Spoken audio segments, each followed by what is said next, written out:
मंगलवार का बाजार एक ऐसी कहानी की तरह रहा जहां सुबह उम्मीदें बहुत मजबूत थीं, लेकिन दिन खत्म होते होते निवेशकों की चिंता फिर सामने आ गई।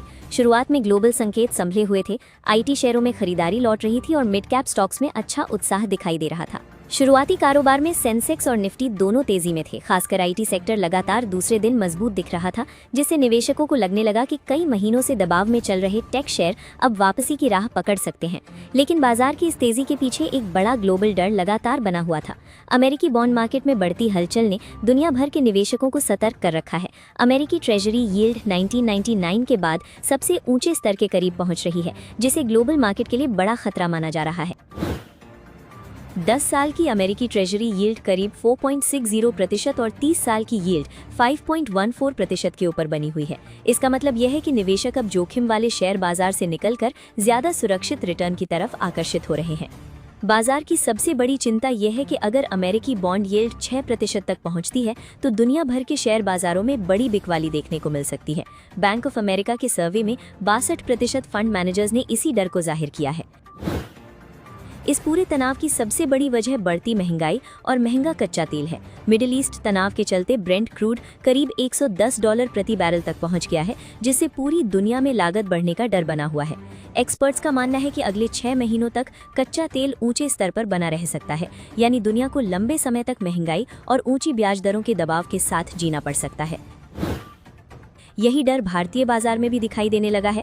डॉलर मजबूत होने से रुपया पहली बार 96.55 प्रति डॉलर तक कमजोर हो गया है। सिर्फ एक महीने में रुपया करीब 3.65 रुपए टूट चुका है, जिसने निवेशकों की चिंता और बढ़ा दी है। रिपोर्ट्स के मुताबिक अप्रैल में WPI यानी थोक महंगाई पहले ही 8.4% तक पहुंच चुकी है और आने वाले समय में ये 10% के पार जा सकती है। यही वजह है कि बाजार अब हर छोटे संकेत को लेकर ज्यादा संवेदनशील हो गया है। दिन के पहले हिस्से में बाजार इन चिंताओं को नजरअंदाज करता दिखाई दिया। आईटी और मिड कैप शेयरों में खरीदारी मजबूत बनी रही और निवेशकों का फोकस उन सेक्टर्स पर रहा जहां आगे ग्रोथ की उम्मीद दिखाई दे रही है। बाजार का सबसे बड़ा हीरो आईटी सेक्टर बना। निफ्टी आईटी इंडेक्स सिर्फ 2 दिनों में करीब 6% चढ़ गया। पिछले कई महीनों से एआई, ग्लोबल मंदी और अमेरिकी खर्च घटने की चिंता से दबे आईटी शेयरों में अब दोबारा खरीदारी लौटती दिखाई दी।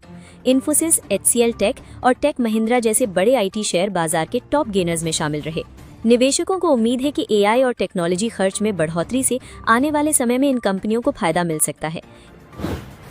एआई थीम का असर कोफॉर्ज में भी साफ दिखाई दिया। CLSA ने कंपनी को एआई साइकिल का बड़ा फायदा पाने वाली कंपनी बताया, जिसके बाद शेयर करीब 5% उछल गया और निवेशकों की नजर इस स्टॉक पर टिक गई। हालांकि दोपहर बाद बाजार का मूड तेजी से बदलने लगा। बैंकिंग शेयरों में अचानक दबाव बढ़ा और सुबह की पूरी तेजी धीरे धीरे कमजोर पड़ने लगी। इससे साफ हो गया कि निवेशकों का भरोसा अभी पूरी तरह लौटा नहीं है। बैंक निफ्टी दिन के ऊपरी स्तरों से करीब 355 अंक फिसल गया और आखिर में 128 अंक की कमजोरी के साथ 53,409 पर बंद हुआ। बड़े बैंक शेयरों ने पूरे बाजार की दिशा बदल दी। Kotak Mahindra bank, HDFC bank और ICICI बैंक जैसे बड़े बैंक शेयर लगातार दबाव में रहे। निवेशकों को डर है कि बढ़ती महंगाई, ऊंची ब्याज दर और कमजोर ग्लोबल माहौल का असर बैंकिंग सेक्टर की ग्रोथ पर पड़ सकता है। दिन के आखिरी 30 मिनट में बाजार में तेज बिकवाली देखने को मिली। सेंसेक्स 114 अंक टूटकर 75,201 पर बंद हुआ, जबकि निफ्टी 32 अंक गिरकर 23,618 के स्तर पर आ गया, यानी सुबह की पूरी तेजी आखिर तक टिक नहीं पाई। हालांकि बाजार की पूरी तस्वीर कमजोर नहीं थी। मिड कैप इंडेक्स करीब 548 अंक उछलकर 61,022 पर बंद हुआ, जो दिखाता है कि बाजार के अंदर पैसा अभी भी एक्टिव है और निवेशक चुनिंदा सेक्टर्स में मौके तलाश रहे हैं। ऑटो सेक्टर में भी अच्छी हलचल देखने को मिली। टाटा मोटर्स का शेयर लगातार दूसरे दिन करीब 2% मजबूत हुआ। बाजार की नजर खास तौर पर जैगवार लैंड रोवर यानी JLR के आउटलुक पर बनी हुई है। बढ़ती गर्मी ने एसी कंपनियों के शेयरों में भी जान डाल दी। वोल्टास और ब्लू स्टार जैसे शेयरों में अच्छी खरीदारी देखने को मिली, क्योंकि निवेशकों को मजबूत डिमांड की उम्मीद दिखाई दे रही है। तेल बाजार की हलचल का असर OMC कंपनियों पर भी देखने को मिला। फ्यूल प्राइस बढ़ने की खबरों के बाद HPCL समेत कई OMC शेयरों में तेजी आई और HPCL का शेयर 3% से ज्यादा चढ़ गया। दूसरी तरफ एस्ट्रल दिन की सबसे बड़ी निराशा बनकर उभरा। कंपनी के तिमाही नतीजे कमजोर रहे, खासकर मार्जिन्स में दबाव देखने को मिला, जिसके बाद शेयर करीब 7% टूट गया। कैपिटल मार्केट से जुड़े शेयरों में हालांकि मजबूती बनी रही। एंजल वन का शेयर करीब 8% चढ़ गया, क्योंकि बाजार में ट्रेडिंग एक्टिविटी और रिटेल भागीदारी लगातार मजबूत बनी हुई है। बाजार ने एक बार फिर साफ कर दिया कि अब आंख बंद करके खरीदारी करने का दौर खत्म हो चुका है।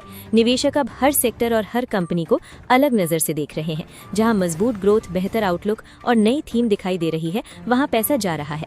वहीं जहां कमजोर नतीजे, महंगे वैल्यूएशन या ग्लोबल जोखिम दिख रहे हैं, वहां तुरंत बिकवाली शुरू हो रही है। एक्सपर्ट्स के मुताबिक निफ्टी के लिए 23,800 का स्तर बड़ा रेजिस्टेंस बना हुआ है। जब तक बाजार इस स्तर के ऊपर मजबूती से नहीं निकलता, तब तक ऊपरी स्तरों पर मुनाफा वसूली जारी रह सकती है। नीचे की तरफ 23,400 का स्तर अहम सपोर्ट माना जा रहा है। अगर निफ्टी इसके नीचे फिसलता है तो बाजार में दबाव और तेज हो सकता है। बैंक निफ्टी के लिए 53,100 का स्तर बेहद अहम माना जा रहा है। जब तक इंडेक्स इसके ऊपर बना रहता है, तब तक रिकवरी की उम्मीद पूरी तरह खत्म नहीं मानी जा रही। कुल मिलाकर बाजार इस समय दो बड़ी ताकतों के बीच फंसा दिखाई दे रहा है। एक तरफ भारत की मजबूत घरेलू ग्रोथ, इंफ्रास्ट्रक्चर और टेक्नोलॉजी की उम्मीदें हैं, जबकि दूसरी तरफ महंगाई, महंगा तेल, कमजोर रुपया और अमेरिका की बॉन्ड मार्केट का डर लगातार दबाव बना रहा है। धनुका एग्रीटेक ने 1400 रुपये प्रति शेयर के भाव पर बायबैक को मंजूरी दी है। कंपनी अपनी कुल 1.11% हिस्सेदारी वापस खरीदेगी, जिसे निवेशकों के लिए पॉजिटिव कदम माना जा रहा है।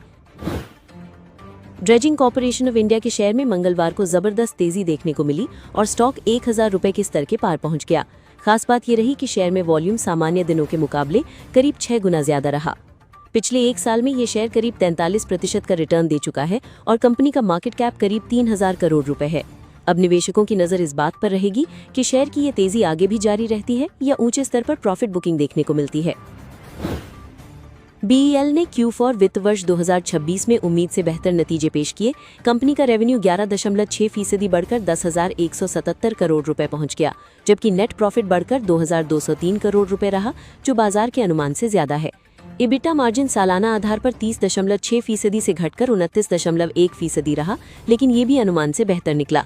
अब निवेशकों की नज़र 2027 के order intake, export business growth और वेस्ट एशिया युद्ध के सप्लाई चेन पर असर को लेकर कंपनी मैनेजमेंट की टिप्पणी पर बनी हुई है। RBI की रिपोर्ट के मुताबिक भारत में 2025 के दौरान हर दिन औसतन 77.6 करोड़ डिजिटल पेमेंट ट्रांजैक्शंस हुए। साल भर में कुल डिजिटल ट्रांजैक्शंस का आंकड़ा 26,800 करोड़ के पार पहुंच गया, जो देश में तेजी से बढ़ती डिजिटल इकोनॉमी को दिखाता है। रोजमर्रा के भुगतान में UPI का दबदबा लगातार बढ़ रहा है और कुल ट्रांजैक्शंस में इसकी हिस्सेदारी 85% से ज्यादा रही। वहीं डेबिट कार्ड यूसेज में गिरावट देखने को मिली, जबकि प्राइवेट बैंक्स की वजह से क्रेडिट कार्ड स्पेंडिंग में मजबूत ग्रोथ दर्ज की गई।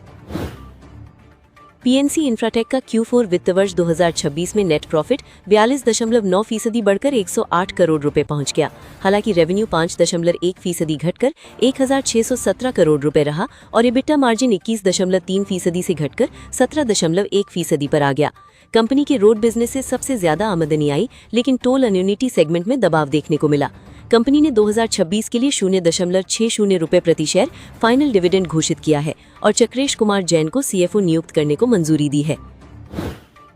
न्यू इंडिया एश्योरेंस के शेयरों में तेजी देखने को मिली, जब कंपनी को इनकम टैक्स डिपार्टमेंट से 2020 के लिए करीब 255.68 करोड़ रुपए का टैक्स रिफंड मिला। इस खबर के बाद निवेशकों की खरीदारी बढ़ी और शेयर बढ़त के साथ बंद हुआ। हात्सून एग्रो प्रोडक्ट ने Q4 में मजबूत रेवेन्यू ग्रोथ के दम पर नेट प्रॉफिट में करीब 18% की बढ़ोतरी दर्ज की। हालांकि बढ़ती लागत की वजह से मार्जिन्स पर दबाव देखने को मिला, लेकिन कंपनी ने निवेशकों के लिए FY27 का इंटरिम डिविडेंड भी घोषित किया है। JSW एनर्जी ने तोशिबा JSW पावर सिस्टम्स में अपनी हिस्सेदारी बढ़ाने के लिए 150 करोड़ रुपए की डील की है। इस निवेश के बाद कंपनी की हिस्सेदारी 20.7% हो जाएगी, जिससे टर्बाइन टेक्नोलॉजी तक बेहतर पहुंच और थर्मल पावर एक्सपेंशन प्लान्स को मजबूती मिलने की उम्मीद है। जे कुमार इंफ्रा प्रोजेक्ट्स का Q4 प्रॉफिट सालाना आधार पर करीब 4% घटा, क्योंकि रेवेन्यू और EBITDA दोनों में कमजोरी देखने को मिली। हालांकि EBITDA मार्जिन करीब 14% पर स्थिर रहा और कंपनी ने शेयर धारकों के लिए डिविडेंड की भी घोषणा की है। हिंडाल्को इंडस्ट्रीज की सब्सिडरी नोवेलिस को Q4 में घाटा हुआ, क्योंकि अमेरिका के उस्वेगो प्लांट में आग लगने से प्रोडक्शन और शिपमेंट्स प्रभावित हुए। इसके बावजूद अंडरलाइंग डिमांड मजबूत रही, लेकिन ऑपरेशनल डिसरप्शन की वजह से प्रॉफिटेबिलिटी पर दबाव बढ़ गया। ट्रिडेंट लिमिटेड का Q4 वित्त वर्ष 2026 में नेट प्रॉफिट सालाना आधार पर 23.5% घटकर 102 करोड़ रुपए रह गया। कंपनी की रेवेन्यू फ्रॉम ऑपरेशंस भी 12.4% गिरकर 1,632.50 करोड़ रुपए रही। हालांकि EBITDA मार्जिन 13.1% से बढ़कर 13.9% पर हो गया, जो कॉस्ट कंट्रोल का संकेत देता है। कंपनी ने वित्त वर्ष 2024 के लिए 0.50 रुपए प्रति शेयर इंटरिम डिविडेंड घोषित किया है और 500 करोड़ रुपए तक एनसीडीज के जरिए फंड जुटाने की मंजूरी भी दी है। साथ ही दीपक नंदा को अगले 3 साल के लिए मैनेजिंग डायरेक्टर के रूप में दोबारा नियुक्त करने का फैसला लिया गया है। जी एंटरटेनमेंट को Q4 वित्त वर्ष 2026 में 102 करोड़ रुपए का कंसोलिडेटेड नेट लॉस हुआ, जबकि पिछले साल इसी तिमाही में कंपनी 188.4 करोड़ रुपए के प्रॉफिट में थी। रेवेन्यू भी 7.3% घटकर 2024.8 करोड़ रुपए रहा और एबिटा प्रॉफिट की जगह 254.8 करोड़ रुपए का लॉस दर्ज हुआ। कंपनी ने 2024 के लिए 2 रुपए प्रति शेयर फाइनल डिविडेंड की घोषणा की है। हालांकि वेस्ट एशिया संकट की वजह से मार्च में एडवर्टाइजिंग बिजनेस पर दबाव बढ़ा, वहीं ऑपरेशनल और एडवर्टाइजिंग खर्च बढ़ने से मार्जिन्स और प्रॉफिटेबिलिटी दोनों प्रभावित हुए। केंद्रीय मंत्री पीयूष गोयल का कहना है कि मौजूदा जियोपॉलिटिकल तनाव भारत के लिए नई आर्थिक संभावनाएं खोल सकता है। सरकार अब सिर्फ कच्चे माल के एक्सपोर्ट पर नहीं, बल्कि ऑटो, एग्रो और इलेक्ट्रॉनिक्स जैसे वैल्यू एडेड प्रोडक्ट्स को ग्लोबल मार्केट में मजबूत बनाने पर फोकस कर रही है। पीयूष गोयल ने बताया कि भारत में तेजी से बढ़ रहे जीसीसी यानी ग्लोबल कैपेबिलिटी सेंटर्स दुनिया के बढ़ते भरोसे का संकेत है। देश में 1800 से ज्यादा जीसीसी काम कर रहे हैं, जो करीब 20 लाख लोगों को रोजगार दे रहे हैं और सरकार को उम्मीद है कि एआई, एफडीआई और नए बिजनेस मॉडल्स के चलते भारत की ग्रोथ आगे और तेज हो सकती है। अप्रैल में बाजार में अच्छी तेजी देखने को मिली, लेकिन बड़े म्यूचुअल फंड्स ने इस रैली में जमकर मुनाफा वसूली की। सिर्फ 10 बड़े शेयरों में करीब 17,000 करोड़ रुपए की बिकवाली हुई, जिससे साफ है कि बड़े निवेशक फिलहाल जोखिम कम करने की रणनीति अपना रहे हैं। HDFC बैंक में सबसे ज्यादा करीब 3,956 करोड़ रुपए की बिकवाली हुई, जबकि शेयर अप्रैल में 5.4% चढ़ा था। वहीं विप्रो से भी करीब 2,222 करोड़ रुपए निकाले गए, क्योंकि IT सेक्टर में AI से बढ़ती प्रतिस्पर्धा और कमजोर डिमांड को लेकर चिंता बनी हुई है।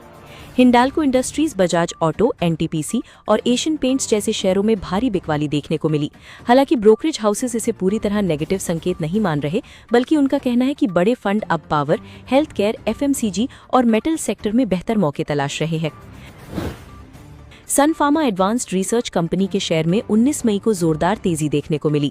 शेयर करीब 16% उछलकर 190 रुपए तक पहुंच गया, जबकि ट्रेडिंग वॉल्यूम सामान्य 38 लाख शेयरों के मुकाबले बढ़कर करीब 3 करोड़ शेयर तक पहुंच गया, जिससे ये स्टॉक अचानक निवेशकों के रडार पर आ गया। बढ़ती पेट्रोल डीजल कीमतें अब स्विगी और जोमैटो के लिए बड़ा खर्च बनती जा रही हैं। रिपोर्ट के मुताबिक फ्यूल महंगा होने से दोनों कंपनियों की प्रति ऑर्डर लागत करीब 40 पैसे तक बढ़ गई है, जिससे मुनाफे पर दबाव बढ़ सकता है। अनुमान है कि इस लागत बढ़ोतरी से स्विगी पर करीब 150 करोड़ रुपए और जोमैटो पर करीब 270 करोड़ रुपए का अतिरिक्त बोझ पड़ सकता है। इसका असर दोनों कंपनियों के EBITDA यानी ऑपरेटिंग प्रॉफिट पर 5 से 10% तक देखने को मिल सकता है। फिलहाल दोनों कंपनियों के बिजनेस में फूड डिलीवरी का हिस्सा करीब 60% और क्विक कॉमर्स का हिस्सा 40% तक पहुंच चुका है। हालांकि कंपनियों ने हैंडलिंग फीस बढ़ाकर राहत लेने की कोशिश की है, लेकिन एक्सपर्ट्स का मानना है कि बढ़ती महंगाई की वजह से Q1 में ग्रोथ उम्मीद से कमजोर रह सकती है। जैन रिसोर्स रिसाइक्लिंग के शेयर में Q4 वित्त वर्ष 26 के नतीजों के बाद लगातार दूसरे दिन बड़ी गिरावट देखने को मिली। शेयर करीब 18.5% टूटकर 378 रुपए तक पहुंच गया और सिर्फ 2 ट्रेडिंग सेशन में करीब 33% लुढ़क चुका है, जिससे निवेशकों की चिंता बढ़ गई है। कंपनी की आमदनी सालाना आधार पर 76% बढ़कर 3,170 करोड़ रुपए पहुंची, लेकिन कॉपर की कीमतों में तेज उतार चढ़ाव और वेस्ट एशिया संकट की वजह से मार्जिन पर दबाव बढ़ा। हालांकि मोतीलाल ओसवाल ने इसे अस्थायी असर बताया है और बाई रेटिंग के साथ 560 रुपए का टारगेट प्राइस बरकरार रखा है। The new India insurance company को वित्त वर्ष 2020 के लिए करीब 255.7 करोड़ रुपए का बड़ा टैक्स रिफंड मिला है। कंपनी का कहना है कि पुराने टैक्स मामलों के निपटारे के बाद ये रकम जारी हुई है, जिससे कंपनी की कैश पोजीशन और बैलेंस शीट दोनों मजबूत हो सकती हैं। जाइडस लाइफ साइंसेज ने मार्च तिमाही में उम्मीद से कहीं बेहतर नतीजे पेश किए हैं। कंपनी का नेट प्रॉफिट 8.7% बढ़कर 1,272 करोड़ रुपए पहुंच गया, जबकि रेवेन्यू भी 16% से ज्यादा बढ़ा और EBT मार्जिन मजबूत होकर 33.7% पर पहुंच गया। मजबूत नतीजों के साथ कंपनी ने 1150 रुपए प्रति शेयर के भाव पर बायबैक का भी ऐलान किया है। बायबैक का मतलब कंपनी अपने ही शेयर वापस खरीदती है, जिससे निवेशकों को ये संदेश जाता है कि मैनेजमेंट को अपने बिजनेस पर भरोसा है। राइट्स की मार्च तिमाही में रेवेन्यू में शानदार 27% की बढ़त देखने को मिली और कंपनी की आमदनी 768 करोड़ रुपए तक पहुंच गई। इससे साफ है कि कंपनी के प्रोजेक्ट्स और बिजनेस एक्टिविटी में अच्छी ग्रोथ बनी हुई है। हालांकि बढ़ती लागत का असर कंपनी के प्रॉफिट और मार्जिन्स पर पड़ा है। नेट प्रॉफिट हल्का घटकर 130 करोड़ रुपए रहा, जबकि ईबीटी मार्जिन 30.7% से गिरकर करीब 22% पर आ गया, जो ऑपरेशनल प्रेशर का संकेत देता है। किर्लोस्कर इंडस्ट्रीज की रेवेन्यू में हल्की बढ़त जरूर हुई, लेकिन प्रॉफिट और ऑपरेटिंग परफॉर्मेंस दबाव में रहे। कंपनी का नेट प्रॉफिट करीब 8% घटकर 43 करोड़ रुपए रह गया, जबकि ईबीटी मार्जिन भी घटकर 11.8% पर आ गया। नतीजों से साफ संकेत मिल रहा है कि बढ़ती लागत का असर कंपनी के मार्जिन्स पर पड़ रहा है। अब बाजार की नजर इस बात पर रहेगी कि आने वाली तिमाहियों में कंपनी मार्जिन रिकवरी और प्रॉफिट ग्रोथ कैसे संभालती है। LIC के शेयर होल्डर्स ने कंपनी के 1:1 बोनस इशू को भारी समर्थन के साथ मंजूरी दे दी है। करीब 22 लाख शेयर होल्डर्स में से 99.9998% वोट इसके पक्ष में पड़े, जिसके बाद शेयर करीब 2% चढ़कर NSE पर 805 रुपये 50 पैसे के इंट्राडे हाई तक पहुंच गया। गोदावरी पावर एंड इस्पात ने Q4 वित्त वर्ष 2026 में मजबूत नतीजे पेश किए। नेट प्रॉफिट 26.6% बढ़कर 280 करोड़ रुपए पहुंच गया, जबकि रेवेन्यू 9.7% बढ़कर 1610 करोड़ रुपए रहा। EBITDA मार्जिन भी बढ़कर 27.3% हो गया। कंपनी ने 2026 के लिए ₹1 प्रति शेयर फाइनल डिविडेंड घोषित किया है। साथ ही GPIL करीब 7,000 करोड़ रुपए की लागत से नया इंटीग्रेटेड स्टील प्लांट लगाने जा रही है, जिससे भविष्य की ग्रोथ को मजबूती मिल सकती है। कल का दिन पूरी दुनिया के स्टॉक मार्केट के लिए बेहद अहम रहने वाला है, क्योंकि AI सेक्टर की दो सबसे बड़ी कंपनियां एनवीडिया और गूगल बड़े अपडेट देने वाली हैं। इसका असर अमेरिकी बाजार के साथ भारतीय IT स्टॉक्स पर भी देखने को मिल सकता है। एनवीडिया की Q4 रिजल्ट्स पर सबसे ज्यादा नजर रहेगी, क्योंकि कंपनी AI चिप्स और डेटा सेंटर बिजनेस में दुनिया की सबसे बड़ी ताकत बन चुकी है। वॉल स्ट्रीट को उम्मीद है कि कंपनी इस बार करीब 78 से 79 बिलियन डॉलर रेवेन्यू दिखा सकती है। अगर एनवीडिया 80 बिलियन डॉलर से ज्यादा रेवेन्यू और 75 billion dollar AI data centre revenue दिखाती है, तो बाजार इसे AI बूम का बड़ा संकेत मानेगा। इससे ग्लोबल टेक और AI स्टॉक्स में जोरदार तेजी आ सकती है। बाजार सिर्फ मौजूदा रिजल्ट्स नहीं बल्कि फ्यूचर गाइडेंस पर भी फोकस करेगा। अगर एनवीडिया ने अगले क्वार्टर के लिए 90 बिलियन डॉलर तक रेवेन्यू गाइडेंस दे दी, तो AI सेक्टर में नई रैली शुरू हो सकती है। एनवीडिया का स्टॉक पहले से ही ऑल टाइम हाई के आसपास ट्रेड कर रहा है, इसलिए अगर नंबर्स उम्मीद से कमजोर रहे तो प्रॉफिट बुकिंग भी तेज हो सकती है। यही वजह है कि लोग अब AI सेक्टर को बबल मान रहे हैं या नहीं, इस पर बहस बढ़ गई है। भारतीय IT कंपनियों पर भी इसका सीधा असर पड़ता है, क्योंकि AI के बढ़ने से ट्रेडिशनल IT सर्विसेज बिजनेस पर दबाव बन रहा है। इसी कारण हाल के समय में कई इंडियन IT स्टॉक्स कमजोर प्रदर्शन करते नजर आए हैं। गूगल का IOA इवेंट भी काफी अहम रहेगा, जहां कंपनी नए AI टूल्स, एंड्रॉइड अपडेट्स और डेवलपर टेक्नोलॉजी से जुड़े बड़े ऐलान कर सकती है। इससे AI रेस में गूगल की अगली रणनीति साफ होगी। कुल मिलाकर अगले 24 घंटे ग्लोबल मार्केट के लिए बेहद महत्वपूर्ण रहने वाले हैं। एनवीडिया के रिजल्ट्स और गूगल के अनाउंसमेंट ये तय करेंगे कि AI सेक्टर में तेजी जारी रहेगी या बाजार में बड़ी वॉलेटिलिटी देखने को मिलेगी।